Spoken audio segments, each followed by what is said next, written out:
Hey there, welcome back to the Atlantic Cabin Journal. It's the long weekend in May here in Canada, Victoria Day weekend, and of course, it's miserable outside. Wind is coming from the east, and rain is free from the east, and it's only about +9 outside, and it's just not nice to be outdoors. So we're back here at the cabin. We're going to do some interior work. Stove's going, but I gotta let that go out. It's getting pretty hot in here. It's pretty hot. As you can see, I've already started removing some of this trim. We did around the window and up along the ceiling, that cove molding that's there. That paneling is probably, I don't know, probably from the 80s, I'm guessing. It was found in a lot of cabins and a lot of rec rooms back in the day. The stuff was indestructible and fairly easy to install. It was probably pretty cheap back in the day too, but it's time to be covered up. I'm going to be using this stuff here. Some folks call it wainscoting. It's just thin pine strips, the pine wall covering, a little groove in it where it all kind of fits together. And there's just nothing more that looks like a camp or a cabin or a cottage than this stuff here. I think it looks great, and it's very warm and cozy, and it's just going to match with the wood stove and the new bricks that I put on here a little while ago. So yeah, so off we go, working again.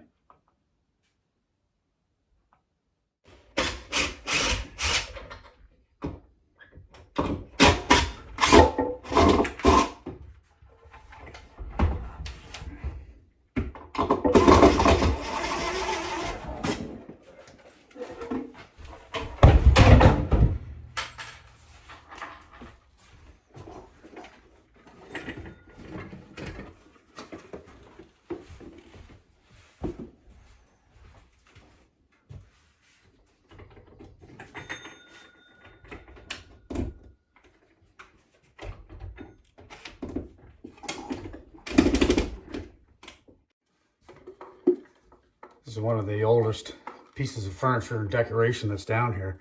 This is an old telephone. I wouldn't even want to guess on how old this thing is. It was from Northern Electric. It's actually Canadian.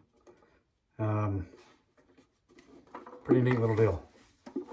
The receiver, it's heavy duty. Little ringers up the top, and the little crank is on the side, and I think that's probably how you would have rung up your friends and neighbors. Tell you need another cup of sugar somewhere. Pretty cool. It's going back up on the wall. Neat, eh? All right, so we're underway. And as I described earlier, it's got the receiving end on one side, the little groove, and then the tongue, basically. Right there, it's a little slot, and they just fit together. It just gives a nice, clean look. Now, I'll give you a quick little tip now. If these things don't fit together right quite nice just with a hand push, you can use a hammer, but I'll caution you that this stuff is really quite fragile. So get yourself a little piece of scrap and just lay that along the edge of that groove, and then you can use that face there to hit that with your hammer. And you don't have to smack it hard or anything. It's just, a little tap, go in.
All right, so the wall is coming along, as you can see.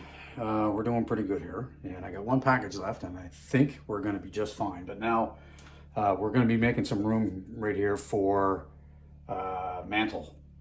Remember when we put this stone in, this fusion stone in, that was last year, last July, I think. I'm going to be doing a pretty beefy mantle here, I think. You know, just to kind of match maybe the strength of the brick or something like that. You know, maybe an old hand-hewn barn beam or something like that there. I'm still got to try to find what I want to put there, but it'll get something that'll kind of match the maybe the strength and beefiness, or the kind of the rough exterior of that of the fusion stone. So yeah, we're getting there, close. All right, so there you go. A nice, just took it only just a couple hours to do, really, and I'm really not driving it all that hard. So now I'm just going to trim that window out. Some very basic, just kind of 1x4 pine, just to clean it up some.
Jeez.